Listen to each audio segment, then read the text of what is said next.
ఆనాడు హైదరాబాద్ నగరానికి తాగునీటి సమస్య వచ్చినప్పుడు కృష్ణా గోదావరి జలాలను తరలించింది కాంగ్రెస్ పార్టీ.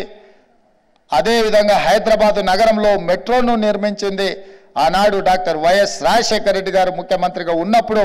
ఇవాళ మెట్రోను విస్తరించదలుచుకున్నాం, తాగునీటి సమస్యల్ని పరిష్కరించదలుచుకున్నాం, పరిశ్రమలకు అవసరమైన విద్యుత్తును నీటి సరఫరాను చేయదలుచుకున్నాం, పరిశ్రమలకు అవసరమైన భూములను కేటాయించదలుచుకున్నాం. ఆ భూసేకరణలో భూములు కోల్పోతున్న రైతులను భాగస్వాములను చేయదలుచుకున్నాం. ఇవాళ మూసి అంటే మురికి కూపం కాదు, మూసి అంటే ఒక ఇండస్ట్రియల్ రెవల్యూషన్ వచ్చిన ప్రాంతంగా డెవలప్ చేయాలని మూసి రివర్ డెవలప్మెంట్ ఫ్రంట్ని ఈరోజు ముందుకు తీసుకొచ్చినాం. దానికోసం కూడా అంతర్జాతీయ కన్సల్టెంట్స్ను అపాయింట్ చేసినాం. తొందరలోనే హడ్సన్ రివర్ అమెరికాలో ఉన్నట్టుగా, థేమ్ రివర్ లండన్లో ఉన్నట్టుగా తెలంగాణ రాష్ట్రంలో హైదరాబాద్ నగరంలో మూసీ రివర్ను డెవలప్ చేసి ప్రపంచంలో పర్యాటకులందరూ కూడా వచ్చి మూసీని చూసే విధంగా, మూసీ అంటే ఒక అద్భుతం మ్యాన్ మేడ్ వండర్ అనే విధంగా తీర్చిదిద్దాలి అని చెప్పి ఈరోజు మా ప్రభుత్వం నిర్ణయాలు తీసుకొని ముందుకు వెళ్తున్నది. ఇన్ని ఆలోచనలతోని రాష్ట్ర అభివృద్ధి కోసం మేము పాటుపడుతున్నాం, కష్టపడుతున్నాం. మేమందరం కూడా ఈరోజు కష్టపడుతున్నాం. కొందరికి అనుభవం ఉంది, కొందరికి అనుభవం లేకపోయినా కష్టపడాలన్న ఆలోచన, ఈ రాష్ట్రాన్ని అభివృద్ధి పదం వైపు నడిపించాలన్న ఆకాంక్ష మాకున్నది. మీరందరూ పెట్టుబడులు పెట్టండి, మీకు అవసరమైన అన్ని సహకారాలు మా ప్రభుత్వం అందిస్తుంది. ఈ ప్రభుత్వం ప్రజాపాలనను అందిస్తుంది, ప్రజలకు అందుబాటులో ఉంటుంది. ఎప్పుడు ఎవరైనా ఈ ప్రభుత్వాన్ని కలవచ్చు. ఈ ప్రభుత్వం గడీల మధ్యన లేదు, ఈ ప్రభుత్వం ప్రజల మధ్యన ఉంది.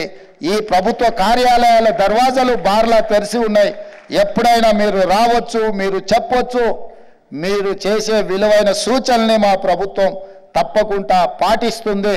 ఎప్పుడైతే దళితులు, గిరిజనులు ఆర్థికంగా ఎదుగుతారో, మహిళలు ఆర్థికంగా నిలదొక్కుంటారో, ముఖ్యంగా ఆర్థిక వ్యవస్థ మహిళల చేతుల్లో ఉన్నప్పుడే ఆ కుటుంబం బాగుపడుతుంది. ఏ గ్రామంలో అమ్మ చేతిలో పెత్తనం ఉంటుందో ఆ కుటుంబం బాగుపడ్డది మేము కళ్ళతో చూసినాం. అందుకే 63 లక్షల మంది సెల్ఫ్ హెల్ప్ గ్రూపు మహిళల్ని 1 కోటి మందికి పెంచాలి, 1 కోటి మందిని కోటీశ్వరులను చెయ్యాలన్న లక్ష్యంతో మా ప్రభుత్వం ప్రణాళికలు సిద్ధం చేస్తుంది.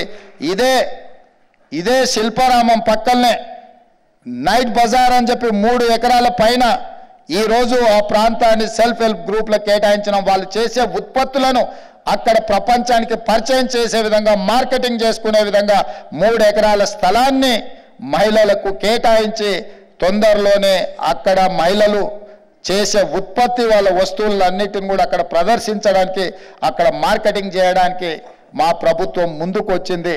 1,00,000 కోట్ల రూపాయలు జీరో వడ్డీతోనే మహిళలకు రుణంగా ఇప్పించాలి అని చెప్పి ఈరోజు మా ప్రభుత్వం నిర్ణయం తీసుకున్నది. మా ఆర్థిక మంత్రి గారు ఆ దిశగా ప్రణాళికలు సిద్ధం చేస్తున్నాడు. ఇదే కాదు, గ్రామీణ ప్రాంతాలలో ఉన్న పాఠశాలలన్నిటి కూడా గతంలో విద్యా కమిటీల పేరు మీద రాజకీయాలు ఉండే.